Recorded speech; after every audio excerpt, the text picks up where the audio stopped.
អតីតអង្គរៈរ៉ូណាល់ដូសរសើរថារ៉ូណាល់ដូជាមេល្អហើយឲ្យថ្លៃពលកម្មខ្ពស់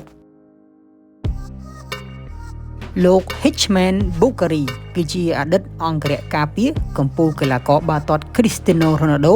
បានបង្ហាញអំពីការធ្វើការរបស់គាត់ជាមួយនឹង Ronaldo ទៅដល់សារព័ត៌មានអេស្ប៉ាញដែលមានឈ្មោះថា Telecinco ដែលថាការពីគាត់នៅជាអតីតអង្គរៈរបស់ Ronaldo គាត់ថា Ronaldo គឺជាមេមួយដ៏ល្អហើយមានចិត្តទូលាយដែលហ៊ានឲ្យប្រាក់ឈ្នួលថ្លៃផងដែរអតីតអង្គរៈរបស់ Ronaldo ដែលមានសញ្ជាតិម៉ារ៉ុករូបនេះបានអះអាងថា Ronaldo បានផ្ដល់ប្រាក់ឈ្នួលដល់គាត់នៅក្នុងមួយថ្ងៃ$1,154 ឬមួយខែគាត់អាចរកបាន$2.80000និងជាង$30000នៅក្នុងមួយឆ្នាំលោក Bukhari បានបន្ថែមទៀតផងដែរថានៅពេលដែលគាត់ធ្វើការងារជាមួយនឹង Ronaldo បើទោះបីជាគាត់ល្បីខ្លាំងត្រូវប្រឈមជាមួយនឹងអ្នកគាំទ្រ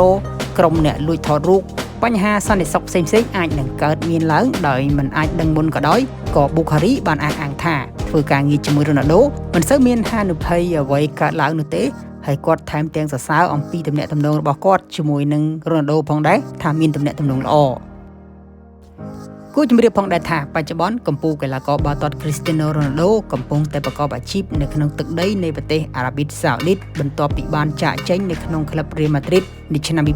2018ហើយរួចក៏ទៅចូលរួមជាមួយនឹងក្លឹបសេបង់កង់ Juventus បានរយៈពេល4ឆ្នាំមុននឹងចាកចេញទៅក្លឹបបិសាចក្រហម Manchester United នៅក្នុងឆ្នាំ2021ហើយចាប់តាំងពីឆ្នាំ2023រហូតមកដល់ពេលបច្ចុប្បន្នRonaldo បានចូលរួមជាមួយនឹងក្លឹប Al Nassr ហើយក្លាយជាកីឡាករដែលរកបានប្រាក់ចំណូលច្រើនជាងគេនៅក្នុងមួយឆ្នាំសូមអរគុណសម្រាប់ការទស្សនាជួបគ្នានៅក្នុងវីដេអូក្រោយបន្តទៀត